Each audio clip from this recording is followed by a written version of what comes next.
Hey, hey, hey, welcome to the Beyond the Prophy Podcast. I'm your host, Jasmin Haley, and today's guest is the Angie Stone. Angie has held positions of dental assistant, dental hygienist, speaker, author, researcher, speaker, and educator over her 40-year career in the dental industry. She's also owned her own business where she took care of the oral health of elders living with Alzheimer's disease. This and her three-generation family history of this disease spurred her to become a certified dementia practitioner and brain longevity specialist. With this education, she has been teaching people how to reduce the risk of a diagnosis of Alzheimer's.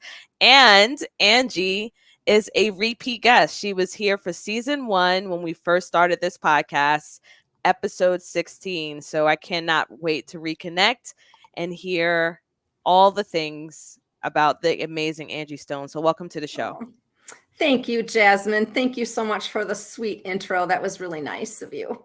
Yeah, absolutely. I was thrilled when you said yes. I don't know why I felt nervous about it, but I was thrilled and I just wanted to reconnect. And I've always found you super inspirational. I met you at the very beginning of my journey where I was still kind of like figuring things out. You are a Spitfire. I still remember some of our conversations where I needed someone to be real with me and you were 100% there. So I'm so thankful. Oh, it was really awesome when I think it was at Career Fusion Mhm. where we first met. And I remember sitting at the table with you. And I think there were some tears involved, probably on both sides. And, this whole thing is just life can just get really kind of messy sometimes. And having someone that can just be that, listening ear. I had never met you before. I didn't know where you were at, right? All I knew is that it felt to me like you needed an ear and someone to share some love and maybe some guidance. So I'm honored that I was able to be put in that spot at that moment. Yeah, it was great. It was what I needed. It was truly what I needed. And I think there's something that really stands out to me from our interactions over the years of how we have to honor the seasons that we're in.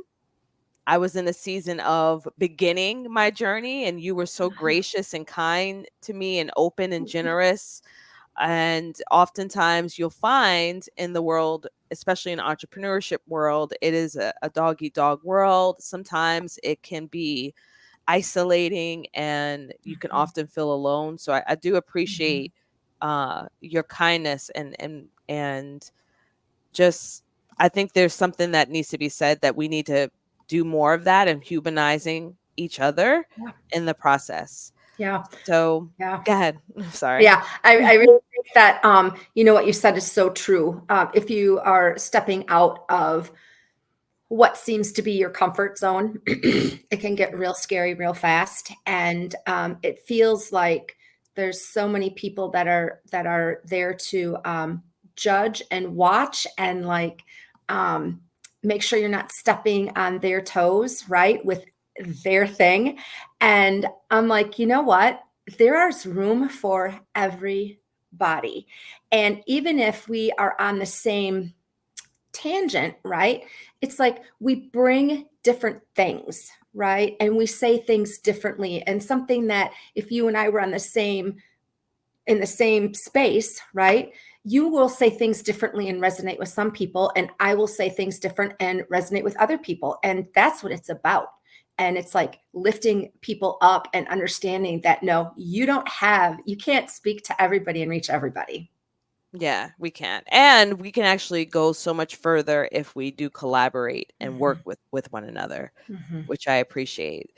So, Absolutely. listeners, please go to episode 16 and hear about the amazing work that Angie started and her origin story. That's the part that I think was really beautiful to Mhm, hear. But I yeah. would love to know, what have you been up Mhm. to? What has life been like for you, Ah. Angie? Jasmine, you mentioned the seasons, and I think that as a young person that's starting a career, you're in a season and you don't ever think the season is going to change, right? And so we've got our heads down and we're doing our thing. And it's fascinating. I'm now 60. I turned 60 in July, and been hanging around looking at people's mouths for 40 years. And if I look back, I'm like, wow, there's so many things that I didn't have a clue about, and rightly so, right? Because if you know everything that's going to happen, you would definitely say, yeah, I'm not doing that, right? And I know you know. Absolutely. And so, things have really, really changed in my life since the pandemic. Like so many people, I understand I'm not alone in this. But I'm in a completely different season of my life, and it feels weird. I'm still not sure that this is it. And so I don't know how much you want me to say here, Jasmin, or where you want this to go. But I lost my business during the pandemic. So as you mentioned in my bio, I actually had hygienists that were going into memory care centers and providing oral care on a weekly basis to the folks with Alzheimer's disease. And as we know, as dental professionals, we can go in and do a prophy. But if they don't see anybody for 6 months, that really isn't therapeutic. So I developed a protocol where we were going in once a week and brushing and cleaning between the teeth to keep our residents healthy in between the times when they could have hygiene services. So anyway, the pandemic shut that down because, as we probably all remember, we could not access any of these care communities. And if we recall, there were family members standing outside of windows trying to communicate with their elders, and elders died inside those doors without their families. And it was horrific. And my team and I were just all on the outside. We couldn't do anything. So I moped around for several months, feeling sorry for myself. And I'm like, what has happened? My speaking career was like tanked because I couldn't go speak. So for the first time in my life since I was 16 years old, I had no work to do. That's a scary place to be, especially if you're constantly someone that's on the move, to be alone with yourself. Yeah, it was That's freaking ridiculous.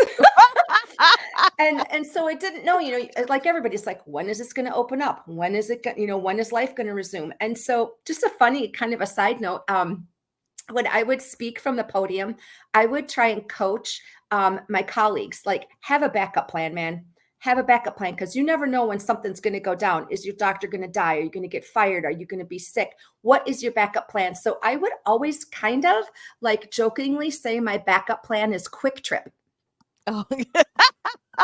And Quick Trip, for those of you who are non-Wisconsinites, is like a major deal in Wisconsin, now somewhat Iowa, maybe a little bit Illinois. It's like this convenience store gas station, and it's like the holy grail inWisconsin, right? Yeah. So we have Buc-ee's. We have Buc-ee's over here. Right, Buc-ee's. So it's like Yes. like a quarter of a Buc-ee's. It's not as big in area, but kind of the same thing. So I always said my backup plan is Quick Trip. So as I'm moping around, I'm like, guess what? Put your money where your mouth is, girlfriend. Take your butt to Quick Trip. Wow. And I did. And I about died. These people work so hard, Jasmin. I have never worked so hard physically in my entire freaking life. So I'm making the donuts from 2 a.m. to 10 a.m. Get out of here. No kidding. And it's so funny. And I was frying the chicken, right? And so from 6 a.m. to 2 p.m., I was frying chicken. And this chick doesn't do chicken bones. So here I am, like, cutting the chicken apart, dipping it, hauling these 30-pound totes of chicken. I'm like, oh my gosh, 15,000 steps in a shift. What? Yeah. Wow. Yeah. For $15 an hour. But you know what? It taught me so much. So anyway, That's just kind of a tangent of what I've been up to. So No, it's not. I let this conversation flow. I think there's immediately, first of all, I said Angie has not changed. She's still bold. Because that's a bold thing to reveal on a podcast. And it also shows the level of humility that you have. I think there's so much pressure in the dental influencing world as a speaker, as ambitious women, to have everything show up completely perfect in every asset of your life, right? And we've all had to make really tough decisions, and this is why I wanted to have this conversation with you, because I believe that when we humanize what the real experience is for us as professionals, as entrepreneurs, as people who are looking to make a bigger difference in whatever industry they may be in, that sometimes there's good times, there's not so good times, there's ones where you're like, how did I get here? And I think now, especially now, I've been in business for almost 9 years. I personally now feel that there is no failure. I honestly feel there's no failure. I also feel like we can pivot our businesses, we can pivot our life, our profession as many times as we desire, because God has granted us another day of life. Absolutely. Absolutely. And that pivot is hard. It's It hard is. There's because a grieving process that it goes through is, that. and you Yes. have this identity, right? I Yes. mean, I'm like the nursing home person, right? One of the nursing home people in the industry. I've spoken in 50 states and 7 countries. And I'm like, who am I? All of a sudden it's all taken away. I'm like, who am I? Right? Mm. And I'm like, what it's taught me is that I am a human and I have the ability to decide what is right in the moment. And just because it's right in that moment, it doesn't mean it's always going to be right. And that's hard because you just always think it's like it's a straight line, right? Well, I had an 8-month really right turn at Quick Trip, right? And it served a purpose, right? I was a good chicken fryer, right? Those donuts The were so best. dang The pretty, best. right? And everybody was like, "Oh my gosh, you're such a great worker. You're such, and I'm like, well, it really just comes back to who you are as a person, right? Yeah. And Yeah. not specifically what do you do. It's called Yes. being a human and Yeah. contributing and doing the best you can where you're at. How did you get through that grieving process? Like, how did you still like reclaim the who you are as a person and not allow that to defeat you?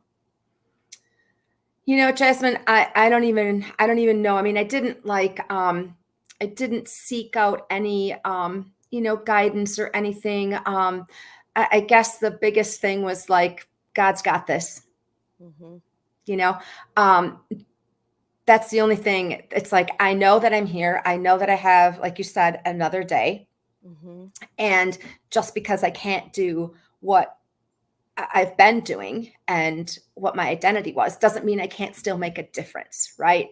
And I think that if we can just kind of like find that, like right now, I'm doing hygiene 3 days a week.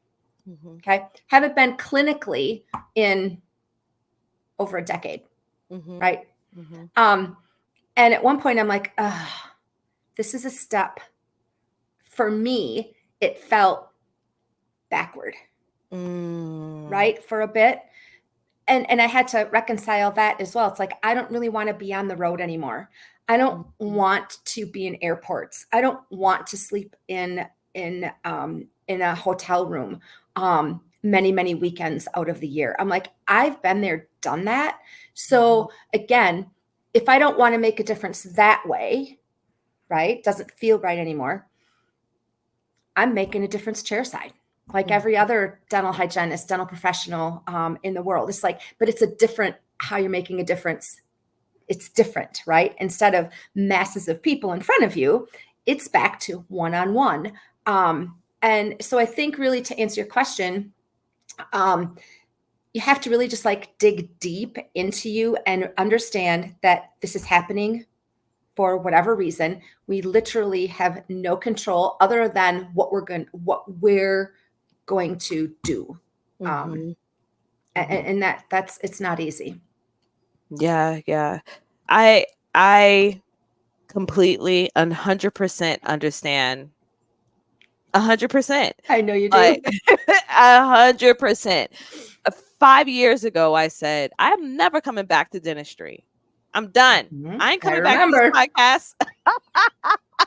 And look at me right now in 2024, I'm back on this podcast. Well, I also know my time isn't done. I need to do some healing work, Mm-hmm. but I also am in a place now where I'm asking myself that question of like, what is it that I truly want and what is truly bringing me joy? And what's bringing me joy is having more time with my family, like the true joy, Mm-hmm. like the long lasting joy. Like I'm thinking about my children's internal life, Mm-hmm. not just this life that we're living right now. Right. Mm-hmm. And that when I asked myself that question, that meant that the current business model that I had was not going to fit Right. what I desired. Yeah. Yeah. Same. It's just not Same. going to fit. Right. And so I think there's a beauty in asking these questions, listening to conversations like this, asking these Mm-hmm. questions earlier, and really being brave enough to create the model that you desire, whatever that may be. And what I found is since I've returned to clinical practice a few days a week, how much more joy I have because I actually am able to provide the care and then leave and be done. I didn't know that you're practicing some. I am. Oh my gosh. I So it's like am. we've got this linear thing going on, right? I am too. And I'm like, again, it's like what I mean, when you're an entrepreneur, and I did Yeah. this for a long time, right? Mhm. Long time. Mhm. You are on all the time, the social media stuff. And it's Mhm. particularly if you're trying to like, I was selling a program for educating people about brain health, right? And it is solid. It's an amazing course. What I didn't like is the hustle. Mhm. It's like, oh, you have to be on social media. Oh, you have to be messaging people. Oh, you have to be putting out content. Oh, you have to get on TikTok, which I fought tooth and nail. I'm like, I am not. And Mhm. I was burnt out. And then my dad died along the way from Mhm. Alzheimer's. And boy, if people who haven't lost a parent yet, I didn't understand what a loop that was going to throw me for. I was his person. Mhm. Um, during his disease process, and the end was really, really rocky. I couldn't have been working Mhm. at a real job. I mean, at a job where I had to be at. So the entrepreneur thing worked, but I was on all the time. I ended up in the emergency room 3 times. Mm. Once thinking I was having a heart attack, and I would break out in hives all over my body. And I'm like, what am I allergic to? Girlfriend, not allergic to nothing. It was the Mm. stress. Mm. It was the stress that making me think I was having a heart attack or a stroke. And so you just like reevaluate. It's like, okay, like your girls are not going to be in your household forever. Mhm. Enjoy the time that they are there. Let me tell you, there's going to Mhm. be time after they're at college and that you're going to be able to resurrect something if it feels right at that time. Yeah, yeah, yeah, absolutely. And I love that you share that because that just brings back to like our conversation when we were talking about seasons. Like Mhm. entrepreneurship served its purpose. Now I'm still an entrepreneur and I'll tell you in a minute what I'm doing that's different. Um but it allowed you to be able to be there for your dad in a way you couldn't have done if you were in a 9 Right. to 5. It was the same thing for me as now my kids are more self-sufficient in a lot of Mhm. ways. Mhm. But as young kids, they needed Mhm. the flexibility that I had Absolutely. because we didn't have any family nearby. Mhm. Um, Now my oldest just finished driver's school and she's about to get her permit and she'll eventually be out on the road. And it's like, what kind of life is this? This is amazing, right? But it's still I still need to be more present. I can't be out on the road like I was Yeah. before. But what I've decided to do is, and I actually really need to record a podcast about this. I took my skills and I've made them transferable outside of dentistry, because I believe that when we can utilize our skills and our knowledge outside of dentistry with corporate, state, federal agencies, even other small businesses, then it can open us up to more opportunities that will work within the seasons of life that we're in.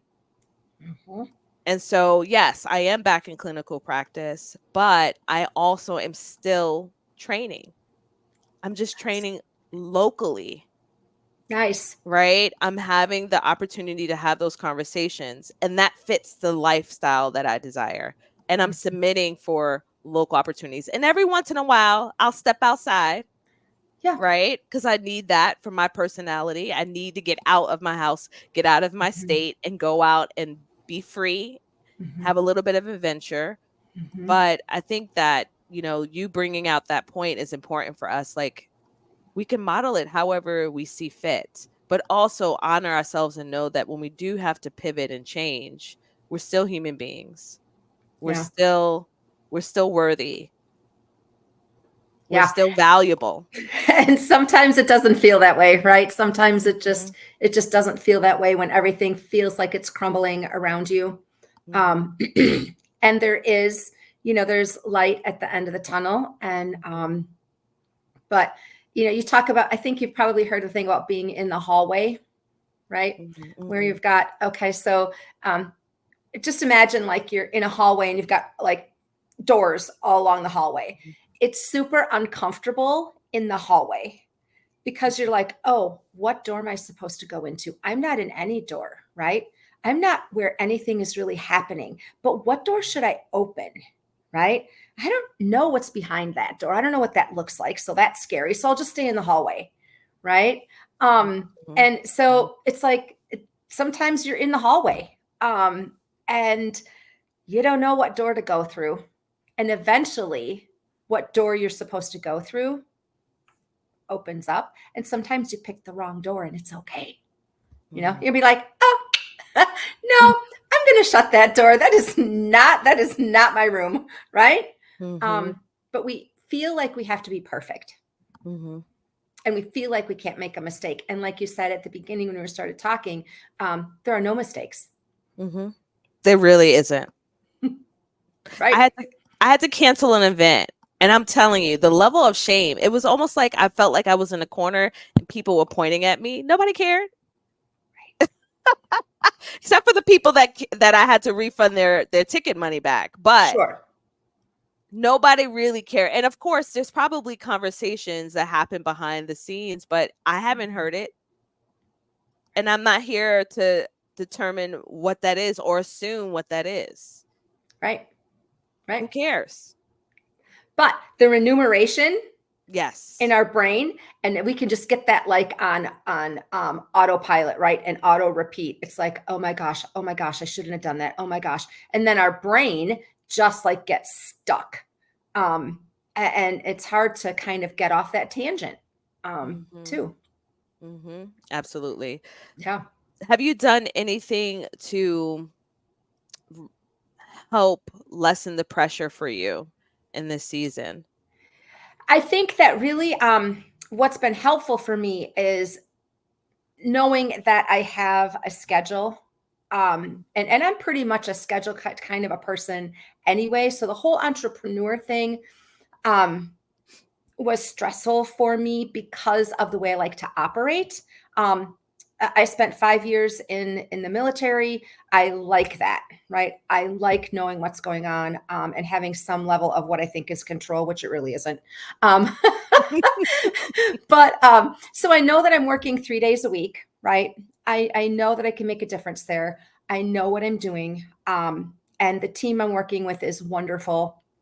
And then I have the other 4 days, right, that I can do what I want to do. And that involves, hanging out with my mom, tending to her appointments. I'm still, she's 80, doesn't drive, doesn't see very well. So there's still some level of care there, not a ton, but, and then hang with my husband, hang with our son who lives close. On Thursday, we're going to North Carolina to see our grandson and our daughter and her husband. So, I mean, it's just like it gives me some freedom to, like you said, do what brings you joy, which the word joy, does that ever really come into anybody's vocabulary?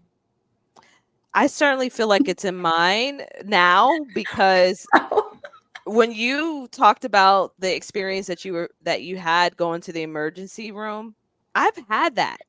And I had it in 2012, right? Mhm. And I'm like, why am I doing that again? It's like a repeat. Like we're prone, like I don't know, the way that we're wired, just the way that we are as Mhm. ambitious professionals, Mhm. we're wired to burn ourselves out multiple times. Absolutely. So now I'm asking myself, is this bringing me joy? Right. Now I ask that. Yeah.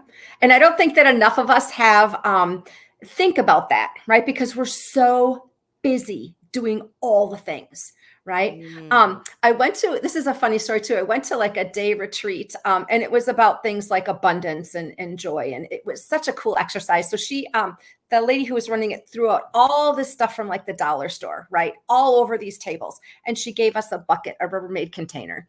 And she's like, okay, so I'm going to give you however long to put some things in your bucket, but it has to be able to have the lid on it. Okay. So we all were doing the thing, and there's like 5 tables. And so we go through everybody's bucket, right? We had to put down what we, oh my God, my bucket was ridiculous. It was batteries, Kleenex, all of these things that are like just useful, right? Just useful. But she also had some things that were like fun, right? Not one fun thing in my bucket. Wow. And she's like, Angie, let's talk about what's going on with your bucket. And I'm like, no, I'm very useful. I didn't want to bring anything home that was going to take up space because I kind of like to be, on that minimal side. And she's like, can you just go and like find something fun on that table? And I'm like, oh, fun? And I repacked my bucket, and oh my gosh, that bucket gave me so much joy, Jasmin. And I was like giggling. I had a yo-yo and I had these clapper hands. And she's like, Angie, can you see the difference between the 2 buckets and what you innately pick? Ooh. I'm like, wow. Ooh, that was deep.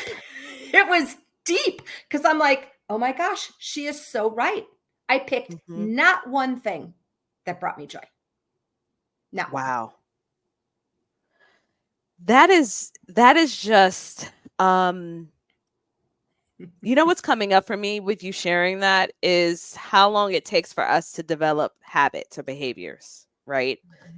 And some of us are unconsciously living, and I'm particularly using that word, right? And we've picked up certain things from childhood, adulthood, or whatever, and we're unconsciously living. And I just thought said to myself, like, where's the joy right now for me? Well, at 12 o'clock, I'm meeting someone for a friendly meeting, right?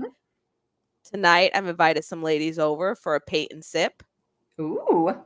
Tomorrow, I'm going on a cormets with my kids and some other friends. Like, See? so like, but a few years ago, it wouldn't have been that full, right? I wouldn't take breaks and take a nap on a Sunday afternoon, right?